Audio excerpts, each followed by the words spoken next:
de su palabra. Así que sean todos bienvenidos en esta hora. Saludamos también a nuestros hermanos y hermanas que nos siguen a través de las redes sociales y que siempre están pendientes de las transmisiones de los diferentes medios de comunicación de la iglesia. Así que les saludamos a ellos de manera cordial esta noche. Amén. Gloria al nombre del Señor. Hermanos, quiero invitarles por favor a que abran sus Biblias en el libro del profeta Oseas, capítulo número 12. Libro del profeta Oseas, capítulo número 12.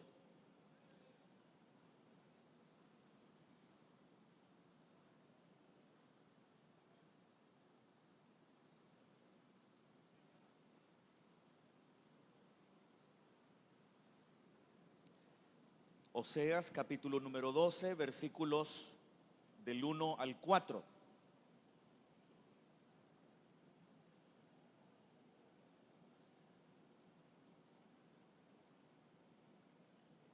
Dice la palabra del Señor. Oseas está después del libro de Daniel, para que ustedes se ubiquen. Isaías, Ezequiel, Jeremías, Lamentaciones, Daniel, Oseas, Joel, Amós. Capítulo 12 del libro de Oseas, vamos a leer del versículo 1 al 4, que dice de la manera siguiente: Efraín se apacienta de viento y sigue al solano. Mentira y destrucción aumenta continuamente, porque hicieron pacto con los asirios y el aceite se lleva a Egipto. Pleito tiene el Señor con Judá para castigar a Jacob conforme a sus caminos. Le pagará conforme a sus obras. En el seno materno tomó por el calcañar a su hermano y con su poder venció al ángel. Venció al ángel y prevaleció. Lloró y le rogó. En Betel le halló y allí habló con nosotros. Amén. Dejamos hasta ahí, hermanos, la lectura de la palabra. Vamos a orar en esta noche y vamos a pedir al Señor que bendiga nuestras vidas a través de su palabra. Oremos. Padre que estás en los cielos, te agradecemos, Señor, por tu bondad, por tu misericordia. Gracias, Padre, por darnos esta bendición de reunirnos, de congregarnos y sobre todo, Señor, de hacerte presente tal como tú, Señor, lo prometiste en tu palabra. Señor, agradecemos por la obra del Espíritu Santo en medio de nosotros, llenándonos y fortaleciéndonos, Señor, y también edificando nuestras vidas a través del legítimo ejercicio de los dones que tu Espíritu Santo reparte con liberalidad entre tu pueblo. Señor, hemos dado lectura a tu palabra. Te pedimos esta noche que tú nos hables a través de ella. Señor, que el Espíritu Santo que inspiró esta palabra abra nuestro entendimiento, abra nuestros ojos, abra nuestros corazones, para que estemos atentos a aquello que tú quieres decirnos esta noche. Señor, que tu palabra cumpla el propósito por el cual tú la envías. Señor, que la palabra sembrada en esta noche dé fruto a 100, a 60 y a 30 por uno. Que tu palabra, Señor, sea de provecho, de bendición y de edificación para cada vida. Y que, Señor, también sea un llamado al arrepentimiento y a la conversión a aquellos, Señor, que están lejos de tu voluntad y de tu buen propósito. Te lo pedimos en el nombre de tu Hijo amado Jesús nuestro Señor. Gracias, Padre. Amén, Señor, y amén. Gloria a Dios. Pueden sentarse, hermanos y hermanas. Hermanos, en esta hora quiero compartir con ustedes esta porción de la palabra del Señor y quiero que a la luz de ella reflexionemos acerca de cuán importante es que nosotros aprendamos todo aquello que Dios nos enseña a través de las historias contenidas en su palabra. Hermanos, uno de los regalos más grandes que Dios le ha dado al ser humano es justamente el regalo de su palabra, la Biblia. Ustedes saben que la Biblia es un conjunto de libros, es una colección de varios libros que son prácticamente la palabra de Dios. Así nosotros lo reconocemos como la palabra inspirada de Dios, escrita en diferentes momentos, en diferentes culturas, en diferentes idiomas, en diferentes épocas, en diferentes contextos, y usando también diversos géneros literarios. Y entre todos los géneros literarios que nosotros encontramos en las Escrituras, tenemos aquellos géneros literarios en los que a través de la narrativa bíblica, a través de la narración de las historias bíblicas, Dios nos está mostrando su voluntad y nos está mostrando el camino por el cual nosotros deberemos guiarnos siempre. El apóstol Pablo, en su carta a los Romanos, dice que las cosas que se escribieron antes se escribieron para nuestro provecho y edificación. Las palabras de Pablo en su carta a los Romanos dejan claro que si Dios nos dio su palabra y cada una de las historias contenidas en ella es con el propósito que nosotros saquemos de ellas el máximo provecho y que aprendamos todas y cada una de las lecciones que Dios a través de ellas quiere darnos. Es verdad, hermano, que la Biblia es una colección de libros cuyas historias pueden llegar a ser muy escandalosas, porque no podemos obviar esa realidad, que hay en la historia bíblica algunas historias que son sumamente escandalosas, y las personas que son escépticas las utilizan con el propósito de devaluar la fe, con el propósito de contradecirla. Sin embargo, debemos de ser honestos, y si bien es cierto, hay muchas historias bíblicas que son sumamente escandalosas, lo son porque Dios no ha querido obviar todos aquellos elementos que le serán de utilidad al ser humano, ya sea para inspirarlo a vivir una vida de integridad y rectitud, así como también de advertirle de los peligros y de las consecuencias si el ser humano se aparta de Dios. El pasaje bíblico, hermanos, que he leído en esta ocasión nos traslada a lo que se denomina como el siglo octavo o el siglo octavo antes de Cristo. Ese fue, hermanos, un siglo dorado en el profetismo en Israel. Muchas cosas ocurrieron en el siglo octavo antes de nuestra era, tanto en el reino de Israel como también en el reino de Judá. Fue, hermanos, una época de mucha prosperidad, fue una época de gran tranquilidad para los reinos de Israel y de Judá, porque esa fue una época en que el imperio asirio se empezó a expandir hacia el sur, y en ese proceso de expansión asiria fue destruido el reino asirio y su capital Damasco. Y si había habido un reino que había causado tanto daño a Israel y a Judá en el pasado, había sido el reino sirio. El reino sirio había causado muchos males al reino de Judá y sobre todo al reino de Israel, ya que el reino de Israel tenía una frontera común con el reino asirio.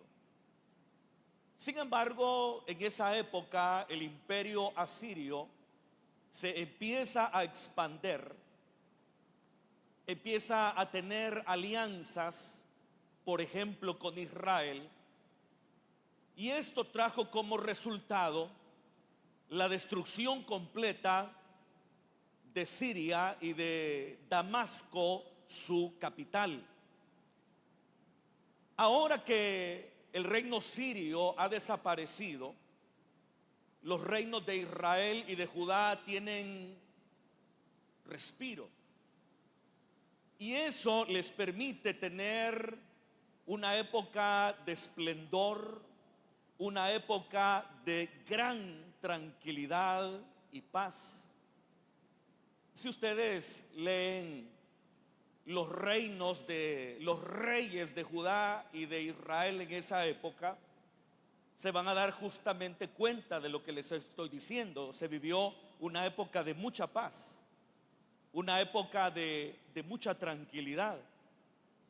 Y esa paz y esa tranquilidad permitió el crecimiento económico de la nación. Entonces fue, hermanos, una época dorada como pocas que había vivido tanto el reino de Israel y el reino de Judá. Y hubo, como ya lo dije, reyes que supieron aprovechar esa paz y esa tranquilidad de tal manera que lograron el impulso de sus respectivos reinos, ya sea Judá o ya sea Israel. Pero esa época de prosperidad también fue una época de grandes desigualdades, porque si bien es cierto en términos generales, Israel y Judá vivían en tranquilidad y paz, y esa paz y esa tranquilidad supuso un crecimiento económico para la nación. No obstante, ese crecimiento económico se quedó en pocas manos, porque Dios, hermano, siempre quiere bendecir a todos los seres humanos y proveerles todo lo que estos necesitan. Dios, hermanos, quiere bendecir a los seres humanos y proveerles todo cuanto ellos necesitan. Pero, hermano, la historia da cuenta que siempre los poderosos, los que ostentan el poder político, el poder económico, siempre se han llenado las manos de esa riqueza. Y si bien es cierto, esta época es una época de gran riqueza y gran prosperidad, también, irónicamente, es una época de gran pobreza. Porque mientras en Israel y Judá se fortalecían las ciudades, se construían ciudades, en el reino de Judá se fortaleció el ejército. Incluso habían ingenieros en Judá que inventaron nuevo armamento para el ejército, para estar preparado para futuros conflictos con otras naciones. En el reino de Israel empezó a haber un auge de la construcción. Entonces fue una época, hermano, de paz, de tranquilidad, de prosperidad económica, de construcción por un lado, de construcción por otro, de nacimientos de ciudades, etcétera, etcétera, etcétera. Pero, como ya lo dije, fue una época en la que había gran riqueza, pero esa riqueza quedaba en pocas manos. Y la gente pobre no solamente seguía siendo pobre, sino que era cada vez más pobre. Y por eso, hermano, esta realidad histórica que acabo de mencionar ilumina nuestra comprensión cuando leemos lo que los profetas de Israel y de Judá decían en esa época. ¿Quiénes eran los profetas de Israel y de Judá en esa época? En Israel estaba Amós, estaba Oseas, en Judá estaba Isaías y también el profeta Miqueas. Y si ustedes leen los libros que acabo de mencionar, Isaías, Miqueas, Oseas y Amós, que son libros que, bendito sea Dios, tenemos en la Biblia, ustedes se van a dar cuenta que son libros que no elogian la prosperidad de la nación, ni tampoco elogia a ninguno de los reyes que gobernó durante toda esa época, sino que al contrario lo que hace es condenar las enormes desigualdades que se habían creado en esa época, cuando se supone que todas las personas debían de vivir con todas sus necesidades satisfechas sin que los ricos se hicieran más ricos, sin que los poderosos se hicieran más poderosos y sin que los pobres se hicieran más pobres. Entonces, si leemos Isaías, sobre todo los primeros 39 capítulos, porque los 39 capítulos de Isaías corresponden a la época del profeta, nos vamos a dar cuenta de eso. Si leemos Miqueas, nos vamos a dar cuenta de este profeta campesino que condena las injusticias de las élites dominantes de su época en Judá. Y si leemos Amós y Oseas, no se diga. Hay una condena, hermano, absoluta a los que ostentaban en el poder en esa época y se pusieron decididamente de parte de los marginados, los pobres y los vulnerables, que cada vez eran más, aun cuando la nación estaba viviendo una época de gran prosperidad. El punto es, hermanos, que Oseas utiliza diferentes maneras para llamar la atención de sus contemporáneos para que estos se puedan volver a Dios. Y en esta porción, hermanos, que acabamos de leer, Jacob está, o mejor dicho, Oseas, el profeta, está utilizando la historia de Jacob para hablar a sus descendientes. Y el profeta, en estos versículos que acabo de leer, menciona 3 momentos de la historia personal de Jacob que el profeta, inspirado por el Espíritu Santo, considera convenientes utilizar para dar a sus contemporáneos el mensaje que tiene de parte de Dios. El primer momento al cual hace referencia Oseas es el momento cuando nació Jacob y venía prendido del calcañar de su hermano Esaú. El segundo momento es cuando Jacob, siendo ya un hombre mayor, siendo ya un hombre viejo, pelea con el ángel de Dios en el contexto de su encuentro con su hermano Esaú. Y el tercer momento al cual hace referencia el profeta es a ese momento cuando Jacob vuelve a encontrarse con Dios en Betel, después que abandonó la casa de su suegro Labán, acatando una orden divina de regresar a la tierra de sus padres.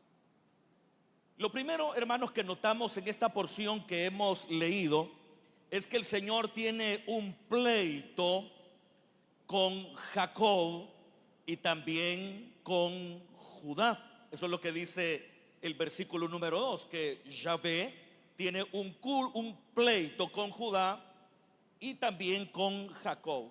Cuando habla de Judá, se refiere al reino de Judá, que, como ustedes probablemente ya saben, estaba compuesto por las tribus de Benjamín y de Judá.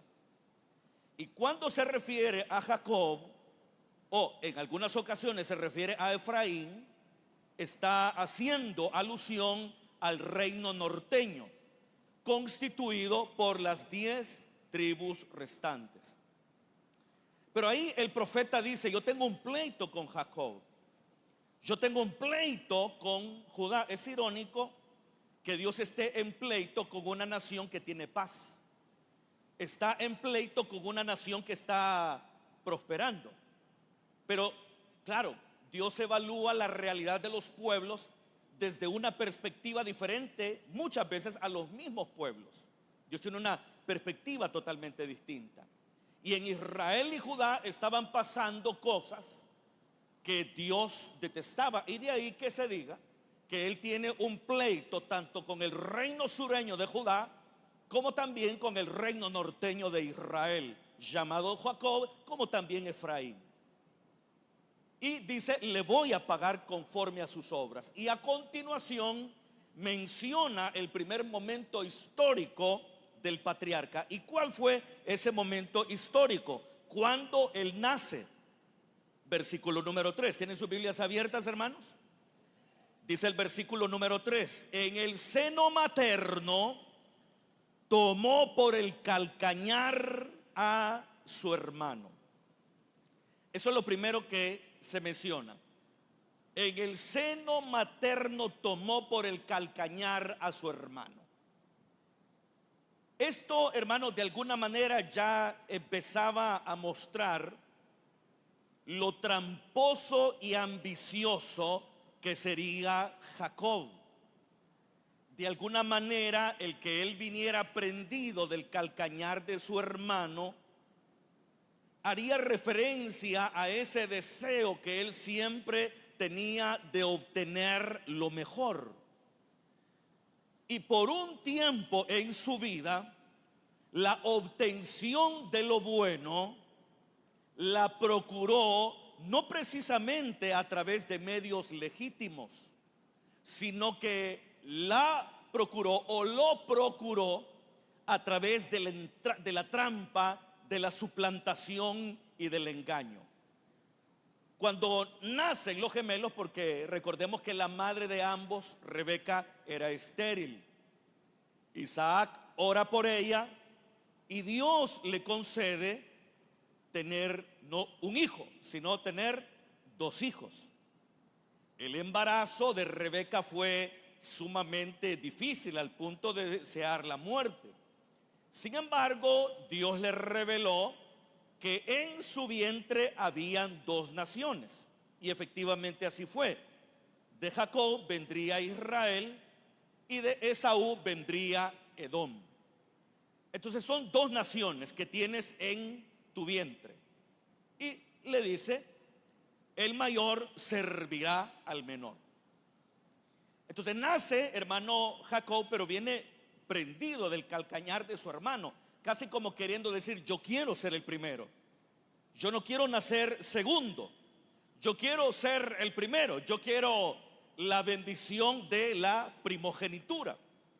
Entonces el profeta Oseas está mencionando este acontecimiento ocurrido hacía ya varios siglos, y a través del mismo quiere ilustrar la realidad vivida en el Israel de su época. Jacob, hermanos, ustedes saben que fue un hombre tramposo, porque a través de la astucia y a través del engaño, él siempre quería obtener lo que quería. Probablemente ustedes recuerden cuando su hermano Esaú venía de la caza. No hablo de su casa, sino que venía de cazar. Y venía cansado, venía hambriento. Y en ese momento Jacob estaba cocinando un guiso de color rojo. Estaba cocinando lentejas. Y cuando Esaú llega, le dice a Jacob, dame de ese guiso rojo que estás preparando. Su hermano tiene hambre. Y claro, en esa situación de hambre está de alguna manera, por decirlo de alguna forma, en un momento de vulnerabilidad. Momento que el tramposo Jacob, el suplantador, aprovecha para apropiarse de la primogenitura de su hermano. Porque Jacob bien pudo haber dicho, espera, solamente deja que termine y te voy a servir un plato. Eso era lo que Jacob bien pudo haber dicho. Sin embargo, Jacob no dijo eso, sino que él le dijo, te voy a dar de este guiso rojo, pero dame la primogenitura. Y Esaú, que tenía más hambre que otra cosa y le interesaban más las cosas temporales que las cosas eternas, le dijo a Jacob, tómate mi primogenitura, porque de todas maneras eso a mí no me sirve de nada. Entonces acá nos encontramos frente, claro, un Esaú al que la Biblia más tarde llamará profano, un Esaú que no se preocupará por agradar al Dios único. Pero dejemos en paz a Esaú en este momento y concentrémonos en Jacob, su hermano, que es objeto de este análisis bíblico. Jacob fue un aprovechado. No debió haberle dado un plato de comida a su hermano, condicionando él mismo a, ¿cómo se podría decir? Condicionando este plato a que su hermano le cediera su primogenitura. Él bien pudo haberle regalado un plato para satisfacer su hambre, pero Jacob es un hombre que conoce a su hermano, sabe que Esaú tiene hambre, sabe que Esaú no es un hombre que se preocupe por las cosas intangibles, así que aprovecha la oportunidad para quedarse con la primogenitura de su hermano. Algún tiempo después volverá a hacer lo mismo en complicidad con su madre. Recordemos que Jacob era el hijo predilecto de Rebeca, en tanto que Esaú era el hijo predilecto de Isaac. Entonces Jacob, en complicidad con su madre, engaña a su propio padre, vistiéndose como su hermano Esaú, disfrazándose como su hermano Esaú. Jacob aprovecha en esta ocasión la ceguera de su padre Isaac para sacar ventaja y obtener lo que él quería a través de la trampa, del engaño y de la suplantación. No solamente había venido tomado del calcañar de su hermano Esaú cuando nació, no solamente le había quitado la primogenitura a su hermano por un plato de lentejas, sino que ahora se aprovecha de ese momento en el que Isaac iba a bendecir a Esaú como su primogénito para darle la bendición de primogénito. Pero Esaú, junto con su madre, se anticipa a ese momento, aprovechando la ceguera de su hermano Isaac, y a través de la trampa, de la mentira y de la suplantación obtiene finalmente todo lo que él quería. Y hermano, esa realidad era una realidad que de alguna manera describía al Israel de la época del profeta Oseas.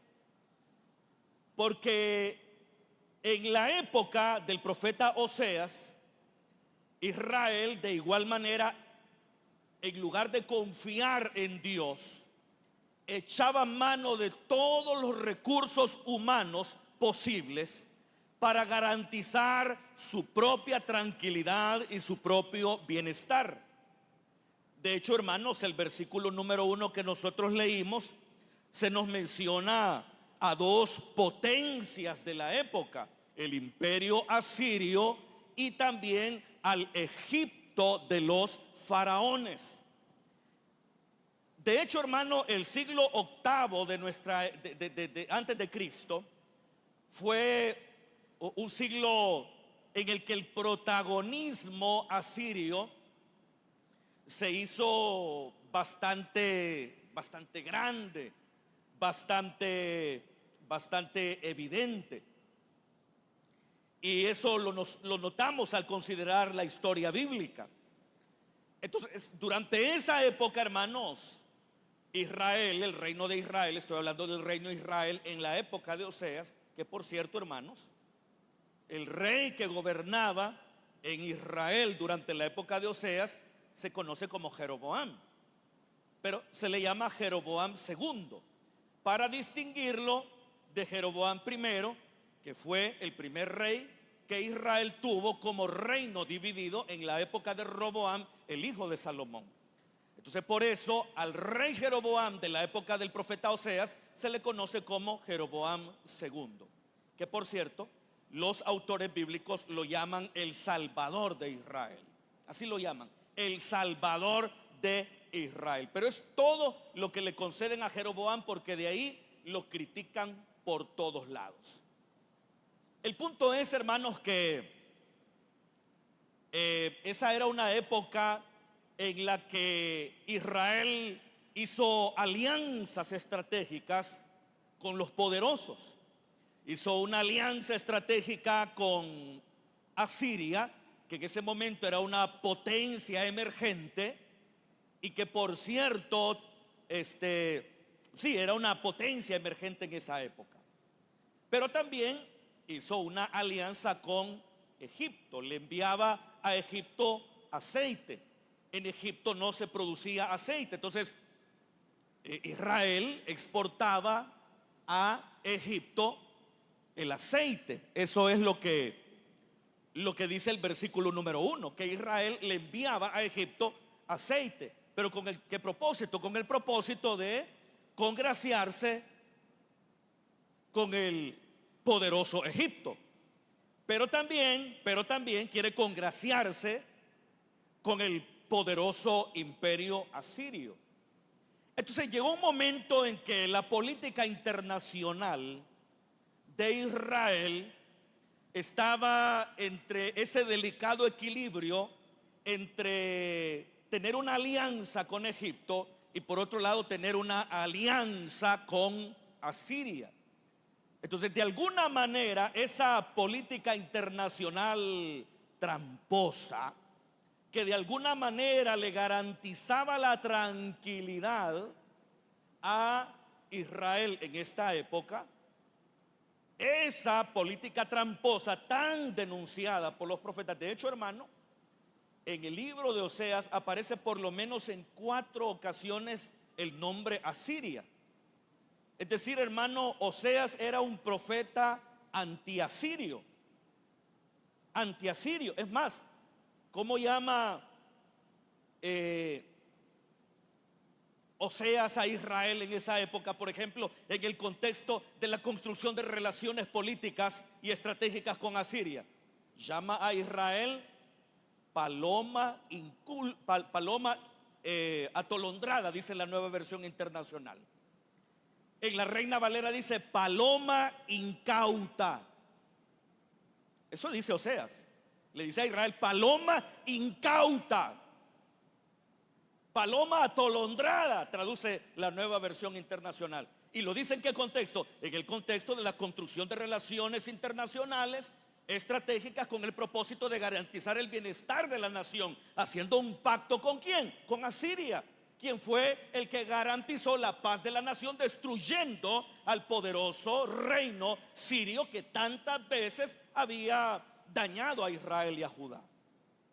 También le llama asno, montés, asno, así le llama el profeta a la nación, asno, burro. Hermano, hoy creo yo que sobre todo en esta época que vivimos, que todos somos tan sensibles, ¿verdad, hermano? Somos tan sensibles, hermano. Y dirían, qué barbaridad, ¿cómo es posible que un profeta de Dios llame a una nación burro? ¿Cómo es posible que un profeta que habla en nombre de Dios le diga paloma atolondrada a la nación a la cual él pertenece? Bueno, hermano, eran las figuras que el profeta utilizaba para describir a su nación. Paloma incauta y asno salvaje. Así traducen otras porciones también. Asno, burro, salvaje. En el contexto de ¿qué? De la construcción de relaciones políticas con Asiria. Ahora, hermano, es que nosotros sentimos como escandaloso que un hombre de Dios hable de temas de política doméstica e internacional. Pero nosotros que no conocemos la Biblia, nosotros que ignoramos la Biblia y que ni siquiera conocemos el mínimo de ella. Pero los profetas de Dios, hermano, estaban metidos en todo. Y prueba de ello son los libros de Amós, Oseas, Miqueas e Isaías. Léalos con una conciencia crítica, y la lectura crítica de esos libros le permitirá hacer una construcción de la realidad política y económica que vivían los reinos de Israel y de Judá en esta época. Entonces, aquí viene el profeta y condena la política pro-asiria. Los reyes de Israel tenían una política pro-asiria. Y si hubieran entrevistado a Oseas, le hubieran preguntado, ¿usted qué opina de la política pro-asiria de Jeroboam, el siervo de Dios, y el Salvador de Israel, como lo llama el libro segundo de los Reyes. Oseas no hubiera sido un cobarde, sino que Oseas hubiera dicho claramente su postura, y su postura era una postura claramente anti-Asiria. Entonces, hermano, para el profeta, ese momento de Jacob, entre su nacimiento y la llegada a la casa de Labán, describe con bastante precisión lo tramposo, lo mentiroso que era el pueblo en su época. De hecho, hermano, eso es lo que dice, no lo dice esta porción, pero habla de un Efraín mentiroso. En el versículo 12 del capítulo 11 habla de Oseas 11:12, habla de un Efraín lleno de mentira, de una casa de Israel llena de engaño.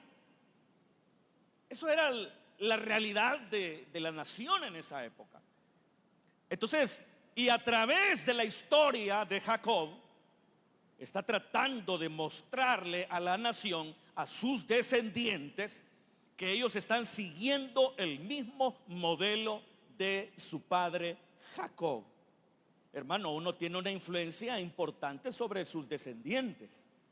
Por eso debemos de tratar de vivir los valores que proclamamos, para que nuestros descendientes, sobre todo nuestros hijos, puedan tener lo que el autor de segunda de Timoteo llama esa fe no fingida que habitó primero en tu abuela Loida y luego en tu madre Eunice. Entonces, hermano, el profeta entiende que el Jacob de su época, es decir, la nación de su época, está haciendo exactamente lo mismo que hizo su padre tramposo, suplantador, mentiroso y engañador y aprovechado, como lo fue Jacob. ¿Me están oyendo, hermanos? Dios no quiere que seamos de ese tipo de personas, aprovechadas, mentirosas, engañadoras, sino que al contrario, Dios siempre desea que haya verdad en nuestros labios, que haya verdad siempre en nuestra boca. ¿Cuántos dicen amén? Y que no procuremos obtener lo que queremos echando mano de recursos humanos, y menos aún echando mano de la mentira y de la trampa. Porque usted sabe, hermano, que hay personas que quieren cosas y quieren obtenerlas a cualquier costo. Y eso no solamente pasa en el mundo, eso también pasa dentro de la iglesia. Quieren privilegios y quieren obtener posiciones, y no importa lo que tengan que hacer con tal de llegar hasta donde ellos quieren. Y si hay que desatar rumores, pues desatamos rumores. Y si hay que poner en mal a un hermano, pues lo ponemos en mal. Y si hay que ser tramposo, pues somos tramposos. Y si vamos a ver si podemos suplantar a alguien, pues lo suplantamos. Hay una frase que reza: el fin justifica los medios. En pocas palabras, no importa lo que tengas que hacer con tal de obtener aquello que tú quieres. Pero esa frase, el fin justifica los medios, no es una frase que tenga fundamento en la palabra. ¿Cuántos dicen amén? De alguna manera esa fue la realidad de Jacob durante la primera etapa de su vida. El fin justifica los medios. ¿Qué es lo que quieres? La primogenitura. Bueno, entonces aprovéchate de la necesidad de tu hermano Esaú. Aprovéchate de la vulnerabilidad de tu hermano. ¿Qué quieres? La bendición de tu padre Isaac, que es exclusiva de tu hermano, por cuanto él es el primogénito. Por cuanto no pudiste nacer antes de él y solamente pudiste venir prendido de su calcañar. ¿Qué es lo que quieres? ¿Quieres esa bendición? Entonces suplántalo, disfrázate de tu hermano. Tienes que oler a tu hermano para que tu padre, que está ciego, no se dé cuenta. Aprovéchate de la ceguera de tu padre. Y mire, hermano, hay gente que es muy astuta. ¿Me oye, hermano? Hay gente que es astuta. Y mire, en su astucia siempre logran lo que quieren. ¿Me oye, hermano? Siempre logran lo que quieren. son astutos, son hábiles, saben mentir, saben engañar, conocen bien el arte de hacer trampa, pero lo hacen muy bien y siempre obtienen lo que quieren. Pero oiga bien, hermano, tarde o temprano sufrirá las consecuencias. Jacob la sufrió. Jacob la sufrió, porque cuando llegó a la casa de su tío Labán, porque él tuvo que salir huyendo, porque cuando suplantó a su hermano Isaac para apropiarse de la bendición que le daría a su padre Isaac, él, aconsejado por su madre, huye a su tierra para que viva allí y se case allí. Hermano, ese fue un dolor tremendo para todos, un sufrimiento para Isaac. Isaac se sintió defraudado de su hijo al haber sido engañado de forma tan ignominiosa. Esaú, su hermano, llegó a aborrecerlo al punto de decir: mi único consuelo será matar a mi hermano Jacob. Ese es mi consuelo, que un día lo voy a matar, un día me lo voy a encontrar y lo voy a matar. Y su madre Rebeca nunca más volvió a ver a su hijo, porque cuando finalmente Jacob regresó, ya su madre había muerto. Y cuando Jacob llegó a la casa de Labán, también le hicieron trampa. Se enamoró de Raquel, trabajó por ella 7 años, y cuando llegó el momento de que su padre la entregara, no le dio a Raquel, sino que le dio a Lea. Y tuvo que trabajar otros 7 años. Y su tío Labán, ahora ya su suegro, también le hizo trampa en otras áreas, hermano. Es que, hermano, es que al tramposo siempre le va mal, hermano. Al mentiroso siempre le va mal. Siempre. Hay mentirosos que son buenos, hermano, para mentir y que la gente les cree. Pero les creen a pie juntillas. Les mienten una y otra vez y la gente sigue creyendo. Pero va a llegar un momento, hermano, como dice un dicho, que la mentira tiene patas cortas, porque la verdad tarde o temprano se impone y la alcanza, ¿verdad? Entonces, hermano, el mentiroso, el engañador, el suplantador, el tramposo puede lograr sus objetivos, pero por un tiempo. Después, hermano, todo el teatrito de vida que armó para obtener lo que quería se derrumbará y pagará las consecuencias de todo ese engaño y esa mentira, hermano, que menciona la Biblia, que dice: engañando y siendo engañados. Entonces, pero la idea del profeta al tomar este episodio de la vida del patriarca con el propósito de ilustrar la realidad histórica y política que está viviendo el Israel de su época, tenía el propósito de preparar el corazón de la nación para llamarle al arrepentimiento, porque si bien es cierto Jacob fue un tramposo, no obstante, con el correr del tiempo tuvo que aprender lecciones importantes en su vida. Y de ahí vendrán las otras lecciones. Versículo número 3 siempre. En el seno materno tomó por el calcañar, que dice, a su hermano. Ya vimos eso. Y con su poder venció al ángel y prevaleció, lloró y le rogó.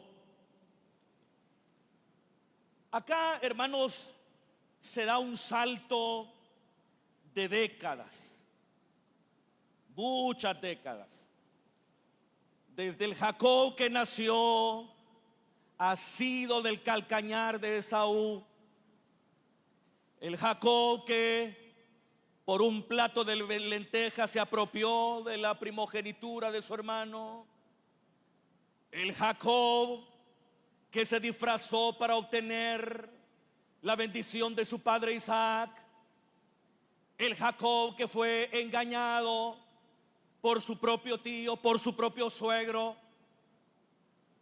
Todo eso ya había pasado por Jacob. Todo eso.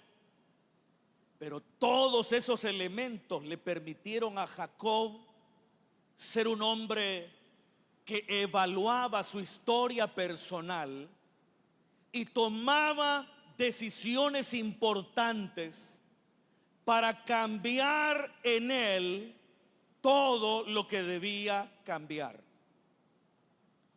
Jacob estuvo 20 años viviendo bajo la sombra de Labán.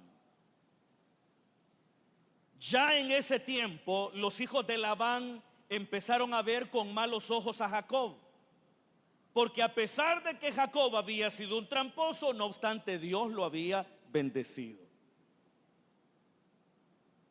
No sin antes haber sufrido las consecuencias de todo lo mismo que él había hecho. No sin antes cosechar todo lo que él había ya sembrado.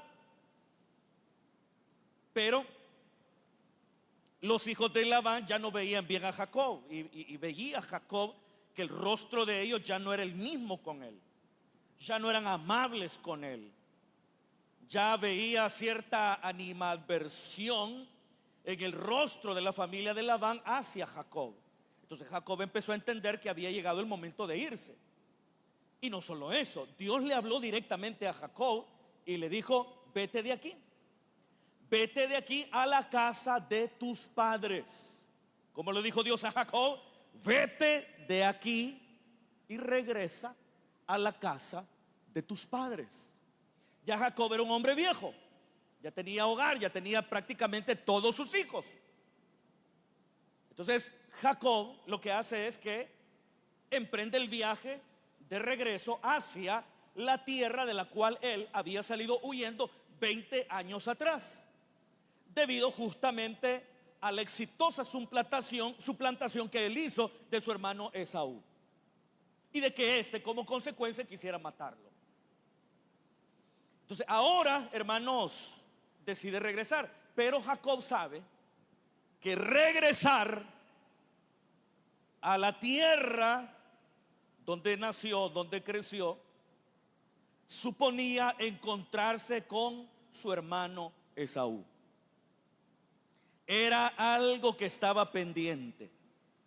Y mientras él vivía con su tío Labán, Jacob no sentía ninguna clase de preocupación. Pero ahora que ha salido de la casa de Labán y se dirige hacia su tierra, tal como Dios se lo ordenó de forma expresa y clara, surge ese temor que no tenía desde hacía ya 20 años probablemente. El temor de que su hermano Esaú le hiciera daño. Entonces llega un momento, hermano, en que Jacob lo sabe y envía emisarios donde su hermano Esaú y le dice: nosotros venimos de parte de Jacob, tu hermano. Él ha vivido todo este tiempo con Labán y ahora viene a encontrarse contigo. Y luego los mensajeros regresan con Jacob y no le dicen nada que haya dicho Esaú. Esaú no diga: me alegra que voy a ver a mi hermano. No, Esaú no dijo absolutamente nada. Y por tal razón el mensajero que envió no le dijo a Jacob nada que hubiera dicho Esaú, porque probablemente no dijo nada. Lo único que sí le dijo es: aquí viene a tu encuentro tu hermano con 400 hombres. Y dice la Biblia, hermano, que se llenó de gran temor, de gran miedo el corazón de Jacob. Que por cierto, hermano, Jacob quiere decir suplantador. Entonces se llenó el corazón de miedo. Y usted conocerá la historia bíblica, cómo empieza a organizar a su familia en 2 campamentos. Y él dice: si mi hermano ataca a un campamento, por lo menos le da tiempo a escapar al otro campamento. Tuvo que dividir a su familia en 2 campamentos, hermano. Era una decisión difícil, ¿verdad? Porque era su familia, eran sus seres queridos. Pero ni modo, había que enfrentar esa realidad. Y los divide para que si ataca a un campamento de Esaú, por lo menos algunos de sus familiares puedan salir libres. Y le envía presentes a Esaú, uno detrás de otro, con el propósito, hermano, de tranquilizarlo. Pero mire, hermano, ya Jacob de alguna manera había aprendido lecciones. Jacob de alguna manera ya se había dado cuenta que siendo un mentiroso, un suplantador, alguien que quiere conseguir a cualquier costo lo que quiere, no paga bien. De alguna manera Jacob se había dado cuenta de eso, que ya no tenía que confiar en su propia fuerza, que ya no tenía que confiar en su propia capacidad, porque Jacob era un hombre con gran capacidad para el engaño, era un gran hombre con gran capacidad para suplantar, era un hombre con una gran capacidad para mentir. Pero él se había dado cuenta que eso no era correcto, que eso no era lo que a Dios agradaba, y que si él iba a obtener algo, lo obtendría recibiéndolo de parte de Dios. Y llega un momento, hermano, en que se queda a solas el patriarca. Deja a su familia por un lado y a los otros por otro lado, y se queda a solas. ¿Saben con quién se quedó a solas, hermano? Con un ángel.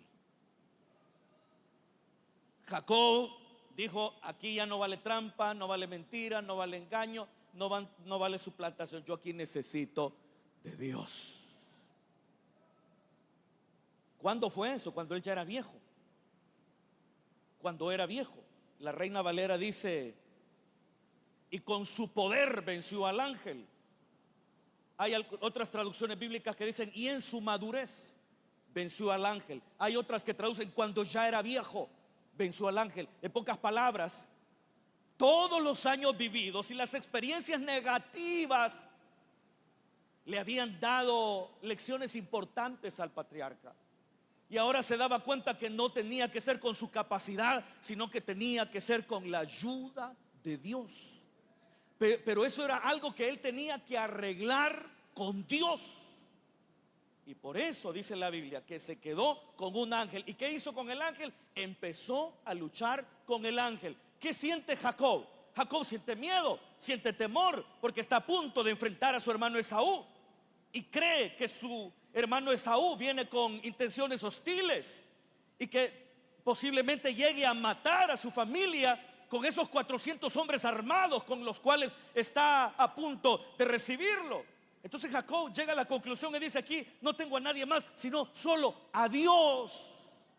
Aquí no vale trampa, no vale mentira, no vale engaño. Aquí tengo que ponerme en la presencia de Dios. Y empieza a luchar con el ángel. Y dice la Biblia que estaba luchando. Y el ángel le dice: suéltame, suéltame. Sin embargo, ¿qué le dijo Jacob? No te dejaré si no me bendices. No te suelto si no me bendices. Y usted conoce la historia, como cuando al final despunta el alba, cuando empieza a rayar el alba, el ángel de Dios le pregunta a Jacob: ¿cuál es tu nombre? Y le dice: me llamo Jacob. Pero el ángel le dice: ya no te llamarás Jacob, ahora te llamarás Israel. Ya no serás un suplantador, mentiroso, engañador, tramposo, que quiere obtener todo echando mano de sus habilidades malvadas, sino que ahora serás un príncipe. Ahora serás Israel. Y eso es lo que el profeta Oseas le está recordando al Jacob de su época. La historia de su patriarca, la historia de su antepasado, que llegó un momento en que tuvo que aprender de su historia y llegar a hacer cambios sustanciales en su vida personal, poniéndose a cuentas con Dios. Y es lo mismo que nosotros tenemos que hacer. Si nos hemos perdido en el camino, tenemos que hacer una introspección, tenemos que mirar en retrospectiva a nuestra historia personal y darnos cuenta qué mal nos ha ido por habernos apartado de Dios. Jacob fue lo suficientemente honesto consigo mismo para darse cuenta que su historia era una historia vergonzosa, caracterizada por el engaño, la mentira, la suplantación. Pero ahora que está con temor y con miedo ante la inminente llegada de su hermano Esaú, quien probablemente tiene intenciones homicidas en contra suyo y de su familia, él ahora viene y se enfrenta con Dios.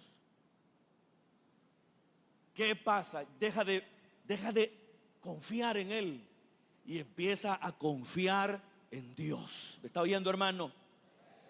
Dejemos de confiar en nuestra propia prudencia.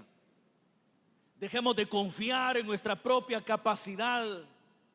Dejemos del lado, dejemos el engaño, dejemos la mentira, dejemos la trampa. Y vengamos ante la luz del Señor para que sea ella quien ilumine la totalidad de nuestro ser y disipe de manera absoluta las posibles tinieblas en las cuales nos encontramos. Eso significa el episodio de la lucha de Jacob con el ángel en Peniel. Un hombre que entendió, ya viejo, pero entendió. Hay gente que llega vieja y no entiende, pero llegó a viejo y entendió que no era con su fuerza, con su inteligencia, con su sagacidad, con su astucia, sino que tenía que ser todo ayudado por Dios. Y por eso se quedó solo con el ángel, porque sabía que en esa batalla era solo él y Dios. Y dice al final, hermano, y con esto voy terminando, siempre la parte final del versículo 4 dice: en Betel le halló y allí habló con nosotros. ¿Se acuerdan lo que le dijo Dios a Jacob cuando estaba en la casa de Labán? Le dijo: vete a la tierra de tus padres. Y Jacob se fue de escondidas, claro está, de su tío Labán. Pero en lugar de llegar a la tierra de sus padres, se quedó en Siquem. Y usted sabe qué pasó en Siquem. En Siquem violaron a su hija Dina. En Siquem, Dios no le dijo a Jacob: vete a Siquem y asiéntate ahí. Le dijo: vete a la tierra de tus padres. Pero en el camino encontró Siquem y se quedó ahí. Y esa fue toda una tragedia, porque un muchacho se enamoró de Dina y la terminó forzando a tener relaciones sexuales. Y los dos hijos mayores de Jacob se vengaron e hicieron una gran masacre entre los habitantes de Siquem. Hermano, eso fue algo terrible para Jacob. Su hija violada y sus dos hijos perpetradores de una grande masacre en venganza de lo hecho por uno de los habitantes de Siquem en contra de su hermana Dina. Y será justamente, hermano, en ese contexto de tristeza, de dolor, de profunda consternación, cuando Dios le dice a Jacob: vete de aquí y llega a Betel, a ese lugar donde 20 años atrás yo me encontré contigo. Porque si usted se recuerda, cuando Jacob huyó de su hermano Esaú, le agarró la noche en una ciudad. ¿Cómo se llamaba esa ciudad? Luz. Y se durmió y tuvo un sueño y vio una gran escalera que llegaba hasta el cielo y ángeles que bajaban y descendían en ella. Y Jacob se levantó temeroso y dijo: ciertamente Dios está aquí, y no lo sabía. esto no es otra cosa que casa de Dios y puerta del cielo. Y puso un nombre diferente a esa ciudad. Le puso Betel. Y ahora que Jacob está consternado, triste, abrumado por toda esa combinación de factores ocurridos en él y en su familia en Siquem, viene siempre la oportuna voz divina, porque Dios siempre nos habla a tiempo y fuera de tiempo. Dios siempre nos habla oportunamente a través de su palabra. Y le dijo Jacob: regrésate a Betel, vete a Betel, allá donde me construiste un altar. Porque después, a la mañana siguiente, Jacob le construyó un altar a Yahvé en Betel, siempre en ese camino de huida, que era un momento difícil también para Esaú, porque iba huyendo de su hermano. Perdón, un momento difícil para Jacob, porque iba huyendo de su hermano Esaú.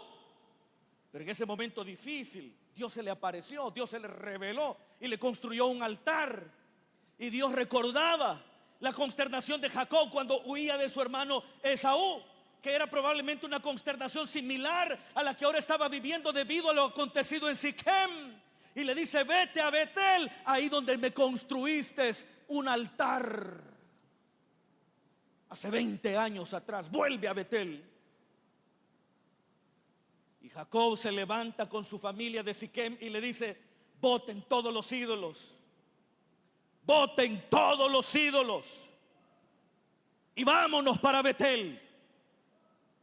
Voy al lugar donde me encontré con Dios 20 años atrás, pero boten sus ídolos. Betel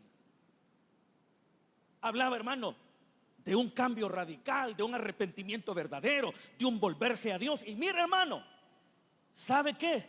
Es significativo que el profeta Oseas use el nombre Betel, porque ¿sabía usted, hermano, que en el reino de Israel, desde su nacimiento, Jeroboam primero instituyó un culto? Y ese culto consistió en inventar días festivos que competían con los días festivos de la ley de Moisés. Creó una nueva casta sacerdotal que no descendía de Leví y construyó 2 altares que competían con el altar de Jerusalén, y puso uno en Dan y otro en Betel. Ese culto instituido por Jeroboam primero nunca fue combatido por ningún rey de Israel, ni siquiera Jehú. Jehú combatió y exterminó a la casa de Acab y masacró a todos los profetas de Baal, pero ni Jehú tocó el altar de Dan ni el altar de Betel. Nunca nadie se atrevió a tocar ese culto en Betel. En Betel, ahí en Betel fue donde un profeta anónimo confrontó al rey Jeroboam y le dijo: altar, altar, sobre ese altar se quemarán los huesos de los sacerdotes que tú has instituido. Y se rompió el altar en ese momento. Y Jeroboam primero dijo: arréstenlo. Y se le quedó la mano tiesa al rey. ¿Se recuerdan de ese episodio? ¿Sabe dónde fue eso? Fue en Betel. ¿Se acuerdan los muchachos que se burlaron de Eliseo y le decían: sube calvo, sube calvo? Después de que Dios se había llevado en un torbellino a Elías, ¿se recuerdan? Y que esos muchachos, que eran 42, terminaron despedazados por 2 osos. ¿Se recuerdan de eso? ¿Sabe de dónde eran esos niños? De Betel. Eran de Betel. Betel era una ciudad idolátrica. El culto en Betel era toda una institución en Israel. instituida desde los días de Jeroboam primero. Habían pasado ya alrededor de 200 años y el altar seguía allí en Betel, en el mismo lugar donde Dios se apareció a Jacob, en el mismo lugar, en ese mismo lugar donde volvió a aparecerse 20 años después de haber salido de la casa de Labán, en Betel. Dios le está diciendo a sus contemporáneos, o Dios a través de Oseas le está diciendo a sus contemporáneos: su padre Jacob se encontró con el Dios verdadero en Betel, cuando huía de su hermano Esaú, y cuando iba de regreso a la casa de sus padres, más de 20 años después. ¿Y qué pasa ahora en Betel? Es como que en paráfrasis le estuviera diciendo eso el profeta a sus contemporáneos. ¿Qué hay ahora en Betel? Lo que había en Betel en la época de Oseas era un becerro. Era un becerro que se había erigido desde los días de Jeroboam primero. Y ahí se ofrecían sacrificios. En torno a él se celebraban fiestas en Betel. Si el culto en Betel desapareció, ¿cuándo desapareció el reino de Israel destruido por los asirios? En la época del rey Oseas de Israel. El rey Oseas se llamaba igual que el profeta. Hermanos, Dios nos habla a través de la historia. ¿Cuántos oyen, hermano?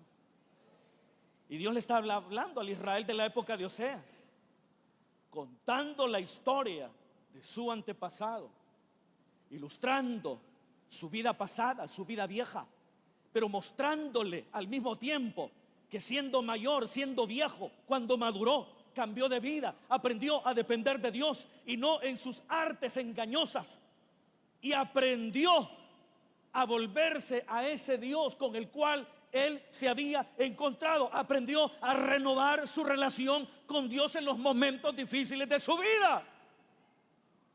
Hermano, Dios a través de su palabra nos habla a través de diferentes historias para mostrarnos lo que hacemos mal y para mostrarnos lo que debiéramos hacer. Y como escribió el apóstol Pablo en su carta a los romanos, estas cosas se escribieron, las cosas que antes se escribieron para nuestro provecho y edificación se escribieron. Así que Dios nos ayude a que, al igual que Jacob, podamos hacer cambios importantes, mirando la historia de la palabra y haciendo una introspección y una retrospección necesaria en nuestras vidas. Oremos al Señor. Padre, que estás en los cielos, te damos gracias por tu palabra, Señor, porque a través de ella tú nos muestras que lo que antes aconteció, acontece, que nada nuevo hay debajo del sol, y que hay historias que de alguna manera se repiten. Gracias por tu palabra. Hermanos, el tiempo realmente ha avanzado. Yo quisiera hacer un llamado a alguna persona esta noche que quiera darle su vida a Jesús por primera vez, y puede levantar su mano ahí donde está, o se quiera reconciliar con el Señor.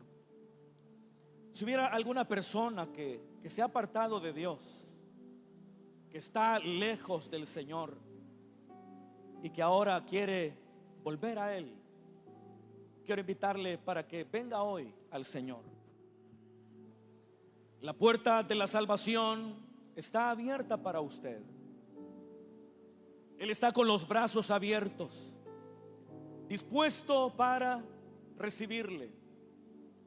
Dice el Señor en su palabra: dame, hijo mío, tu corazón, y miren tus ojos por mis caminos. Este es un buen momento que Dios nos permite para que podamos acercarnos a Él, para que podamos volvernos a Él. No voy a hacer el llamado muy extenso, porque creo que Dios nos ha hablado de manera muy clara a cada uno de nosotros en esta hora. Si no hay ninguna persona, entonces damos gracias a Dios. Le decimos: Padre, gracias por tu bendita palabra. Ayúdanos, Señor, a ponerla por obra. Ayúdanos a aprender las lecciones que tú tu palabra nos da. Te lo pedimos en el nombre de tu Hijo amado Jesús. Gracias, Señor. Amén. Gloria a Dios, hermanos.